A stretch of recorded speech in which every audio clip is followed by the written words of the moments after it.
संसारनि मोखाङावहाय देखायफ्लादों दिनै बे आंनि हौवा एमजिआनो जन कार्जिनो हरदों आंनि जायजोंहाय आंनि हाबा जुलि जाखानोसैमोन बेफोरबादि पोस्ट होबाय थादों बे पोस्टनि सायावहाय बे पोस्टआ बेसेबां सैथो आरो बेसेबां नंखाय बेखौनो आङो नोंथांमोन साफ्रोमनिसिम आङो फोरमायनो होननानै फैबाय।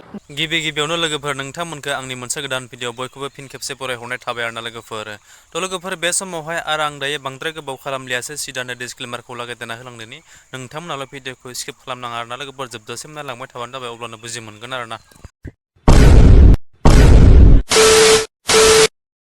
लोगोफोर बे समाव नोंथांमोना अलरेडि ससियेल मिडियानि गेजेरजों नुबोगासिनो दङ जायनि थाखाय दिनै ससियेल मिडियाआव बांसिन दावराव जाबोगासिनो दङ नङा होमब्ला लोगोफोर जायखौ नोंथांमोना एनिथिं एमजे होननानै बुङोब्ला गोबाङानो सिनायै गैया मैया दाखालिनिफ्रायनो बिथांमोननि जिहेतु ससियेल मिडियाआव ओरैबायदि सासे हौवा दं 2 घन्टा बेफोरबायदि रायलायो बेफोरबायदि फेसबुकआव ओरैबायदि पस्ट होगासिनो दंमोन बेखौ लानानै दिनै एनिथिं एमजे ब्रादारनिनो असे बिसिया बिथां एनिथिं एमजेखौ लानानै दिनै गुवारै नोंथांमोननि सेरावहाय बुंफोरथिनानै होदों आरोना थफ्ला जुनानै लानाय गासै थफ्लाखौ बिथाङा दिनै बेखेवस्रानानै होबाय आरोना लोगोफोर मानि थाखाय मा खारननि थाखाय दिनै हाबा जानायनिफ्राय लानानै दिनैनिसिम बिथाङा खस्थ' सहायबोनो गोनां जादों होननानै बिथाङा गावनो बुंनानै लादों आरोना लोगोफोर जियानो जा नोंथांमोना बे एनिथिं एमजेनि असे बिसियानो गावनि खुगाजोंनो गुवारै नोंथांमोननि सेरावहाय फोरमायथिनानै होदों मा खारननि थाखाय दिनै बिथांमोना बेफोरबायदि जाखो होनना लोगोफोर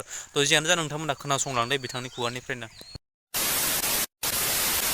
एनिथिं एमजेआ जे आंनि सायावहाय जे गोबां बेफोरबादि पोस्ट होबाय थादों बे पोस्टनि सायावहाय बे पोस्टआ बेसेबां सैथो आरो बेसेबां नंखाय बेखौनो आङो नोंथांमोन साफ्रोमनिसिम आङो फोरमायनो होननानै फैबाय।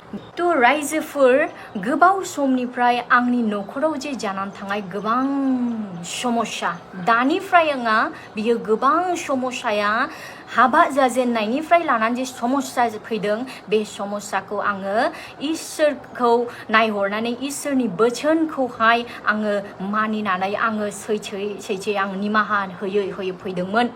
नाथाय दिनैहाय आङो थांनाय जे मोनाबिलियावहाय सान थोआ हर थोआ रायलायदों होननानै सासे हौवाजों रायलायदों होननानै बेफोरबादि जे आंखौ गाज्रि पोस्ट लिरना होदों बे आंनि जे बे लोगोखौहाय लोगोजों आंनि मा सोमोन्दो आरो नंगौ सैथोआ मा बेखौहाय आं नोंथांमोननि सिगाङावहाय आङो दिनैहाय बेखेवफैनो आङो गोनां जाबाय। फुरा दिनै फोजोबस्रांनो थाखाय हाथियार बानायनो नागिरदों एनिथिं एमजेआ बेखौहाय आङो दिनै सैथो बिनि जे रियेल केरेक्टार आरो बियो मा खालामनो सानदों आंनि सायाव आंनि न'खरनि सायाव बेखौहाय दिनैहाय आङो रियेलावहाय दिनै आङो बेखेवसारनो होननानै आं फैनो गोनां जाबाय। गावनि हौवा सानदोंमोन आङो बिनि थाखायनो आङो हाजासे आङो बिखौ सैथोयै आङो निमाहा होबोदों। गोबां आंखौ नासयबोब्लाबो आंनि बिमा बिफाखौ इभेन आंनि बिफाखौ बुनो सोनो थाखाय बियो गसंख्रांलायब्लाबोनो सिथारनो थाखाय आंनि बिमा आरो आंनि आंखौ बियो सिथारनो नायबाबोनो आं सैथोबोदों निमाहा होबोदों। नाथाय दिनै जे आंखौ आंनि स्वभाब चरित्रखौ गाज्रि होननानै देखायनो थाखाय जे दिनै ससियेल मिडियाआवहाय पाब्लिक नोंथांमोन रायजो राजा साफ्रोमखौनि मेगनफोरखौ खाना खालामनानै गावनि महरखौ गावखौल' मोजां मोनहोनो थाखाय जे मोनसे बिनि टारगेट नैबे टारगेटखौ आं नोंथांमोननिसिम आं दिनै बेखेवनो गोनां जाबाय। हाबानि उननिफ्रायनो एनिथिं एमजेआ आंनि मबाइलखौ हेकिं खालामनानै दोननाया एमजेआ आंनि मबाइलखौ जे हेकिं खालामदों बेखौ आं मास मोनबा सिगां मोनथिदों। आंनि सायावहाय बियो बेरेखा ससियेल मिडियाफ्राव बुंनाय आरो आंजों थानो गोसो गैयि आंनिफ्राय बोरै बियो खारग'नो हानाय बेफोरो मोनसे बिनि गोसोआवहाय बिराद प्रसेस सोलिबाय थादों। बिखौ अपेन चेलेन्ज होदों नों आंनि चाहे जेसेखिया नोङो आंनि मबाइलखौ नों हेकिं खालामा मानो नों जेसेखिया हास्थाया मानो नों आंनियाव जेबो गोरोन्थिखौ मोननाय नङा आरो आं नोंखौ माब्लाबाबो आङो थैनानै थांजासे आं नोंखौ डिभर्स होआ होननानै आङो बुंदों। नोंथां रायजो राजाफोरनि मोखाङाव देखायनानै आंखौ गाज्रि होननानै आंनिफ्राय बियो गोजान जानगारनो हागोन, खारग'नो हागोन बे रिलेसननिफ्राय बियो नागिरबाय थादों। मानसिया मावनांगौ दांनांगौ आरो गावनि जाति भागिफोरबो दङ गोबां, थ' बेफोरजोंबो बयजोंबो गोरोबनानै थानो थाखाय जों खोथाफोरखौ जों कमिउनिकेसनखौ जोङो दोननो रायज्लायो। बेयावबो बियो दिनै बुंबावगोन बियो फोलादों हौवाखौ नै फानफैलायबाय नङा रायजोफोर, रावबो गावनि हौवाखौ फाननो गोसो जाया आरो फाना।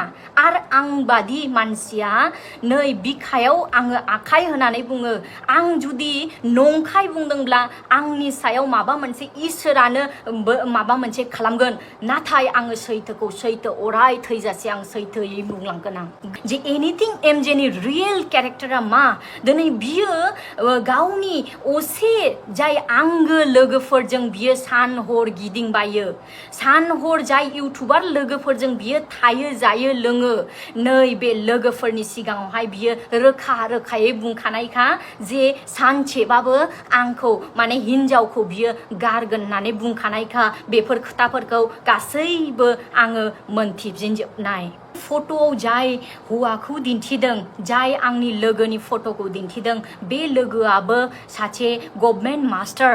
थ' बिनि थाखायनो आङो सासे लोगो हिसाबै सिगांनिफ्रायनो जोङो लोगोमोन, नाथाय हाबा जानायनि उननिफ्राय जोंहा जेबो कोनो कन्टेक्ट गैया। मानो होननानै बुङोब्ला मोनसे संसार जानायनि उनावहाय मोनसे संसारावहाय बेफोरबायदि हौवा लोगो हिन्जाव लोगो बेफोरबायदि थालायोब्ला बांसिन रिलेसना मा जायो होननानैहायनो आं खुनु गावनि लोगो लेबाफोरजों आं जेबो आङो जगाजग दोनाखै आरो जेबो खबर गैयामोन।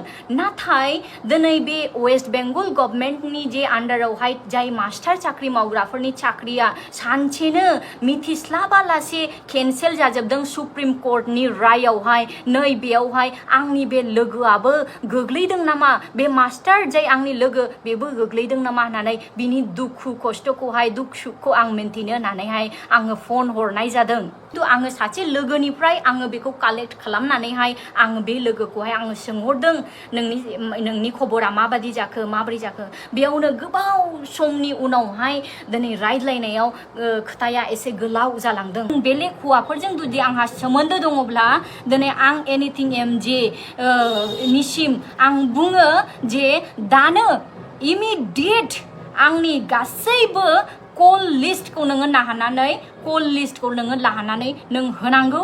आं सोरजों रायज्लायो, कय घन्टा रायज्लायो, मा रायज्लायो, नों बेफोरखौहाय नोङो होनांगौ। रायजो राजाफोर नोंथांमोना जानो हागौ गोबाङा सानदों जे मैया जाय हौवानि जाय सेंग्रानि बारैहाय जे रायज्लायदों बे सेंग्राजोंनो बे फट'आ होननानैहाय नोंथांमोना गोबाङानो कनफिउज जानो हागौ। बेनिखायनो आं खोथायो बियो बे सेंग्रा नङा रायजोफोर, बियो आंनि जायजोंहाय आंनि हाबा जुलि जाखानोसैमोन, नै बे सेंग्राजोंसो सोनाय फट' बियो। थ' दिनैनि दिनावहाय बे सेंग्रायाबो जाय सेंग्राजों बे आंनि फट'खौहाय पोस्ट होदों, बे सेंग्रायाबो गुबुन सासे सिख्लाजों हाबा जाबाय, संसार जाबाय, आंबो हाबा जाबाय आरो आंथ' बिमा जाबावबाय। थ' बिनि थाखायनो रायजोफोर सानना हौवा पोस्ट दाहोदलाबाय। मानो होननानै बुङोब्ला बेयावहाय गोथौ बिसय हाबनानै दङ।